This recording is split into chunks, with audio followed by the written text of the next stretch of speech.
1994 marked the end of white minority rule here in South Africa.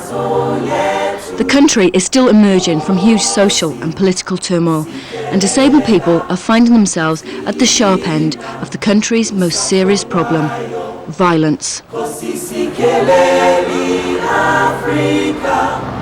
Today, this country is reported to be one of the most crime-plagued countries in the world. With 2 murders every hour, you're 8 times more likely to be killed here than in America. South Africa's culture of violence is now emerging as a major cause of disability. Derek Tromp ran a construction business with his father. They were ruthlessly attacked by gunmen whilst paying labourers. My father got himself killed, he was shot, and I also got myself shot and paralysed during the actual armed robbery. And that's actually how I ended up in the wheelchair. In South Africa, the minibus taxi industry is one of the most important forms of transport.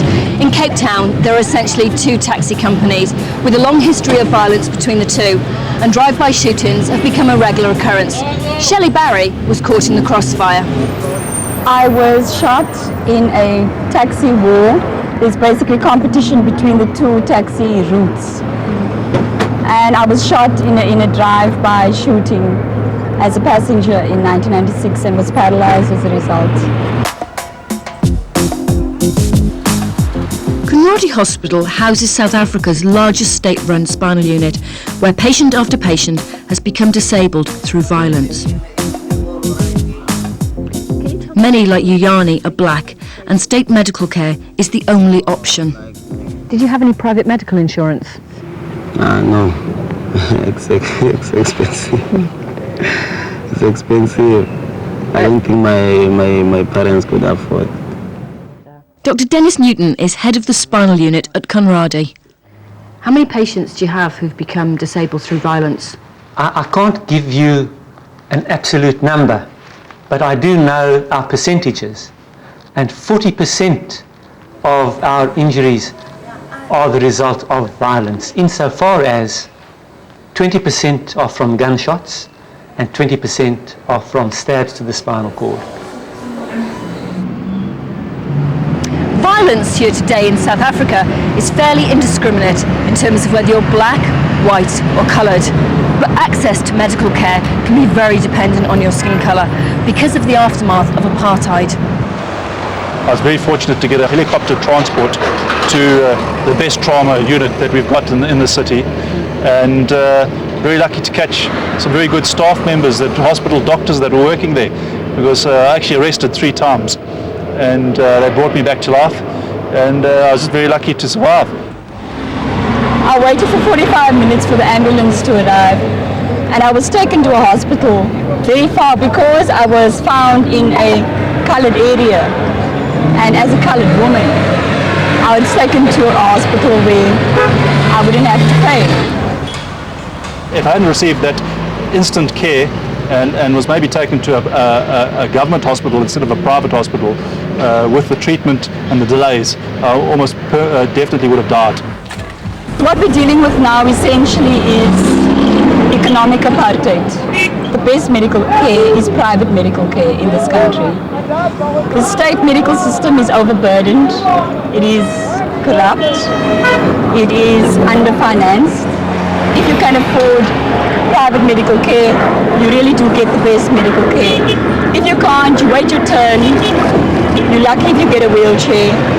You're lucky if you even get to hospital.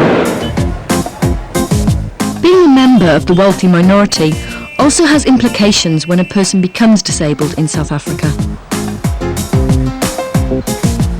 While I was still in hospital, I got a vehicle, I bought a new vehicle which was adapted for me. I had to go and alter the house quite radically. I had increased the size of bathrooms, changed the kitchen, had to put up quite 1 or 2 ramps, even had to install a small lift.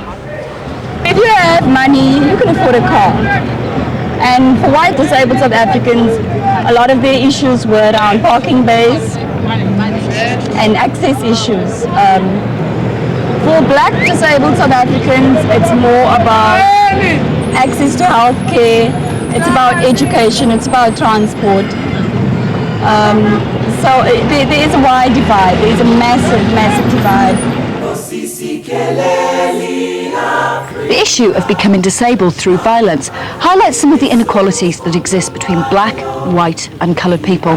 But the first democratic elections held in 1994 gave birth to a new South Africa, which then set out on the long road to redress some of the imbalances that exist within its society. First of all, disability was not on the agenda before 1994. We had a health and welfare system where disabled people were basically regarded as a burden to the state. Since 1994, there are policies in place.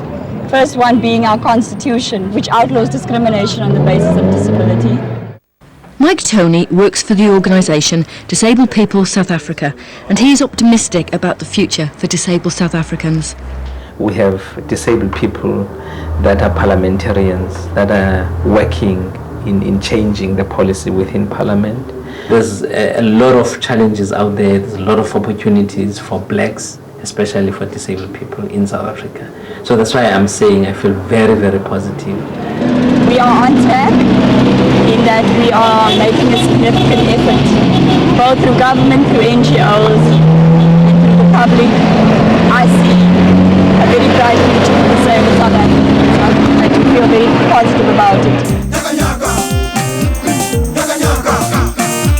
The wounds of apartheid will take years and more likely decades to heal, but the new South Africa is at least moving forward in the right direction.